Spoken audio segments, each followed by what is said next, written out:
পুরুষ মানুষের জীবন হলো চাষ করা জমির মতো। ফসল দেয় যতদিন সেই জমির মূল্য আছে ততদিন। যখন জমি ফসল দেয় না, সেই জমির আর তখন মূল্য নেই।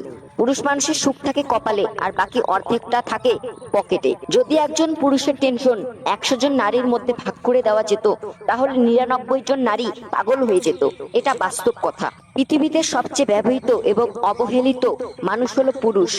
একটা মেয়ে কিশোরী থেকে নারী হওয়ার পর তার মায়ের শাড়ি, গহনা এবং বাবার স্নেহ পায়, কিন্তু একটা ছেলে কিশোর থেকে পুরুষ হওয়া পর্যন্ত সে পায় বাবার ঋণ, পরিবারের দায়িত্ব এবং নির্ঘুম রাগ।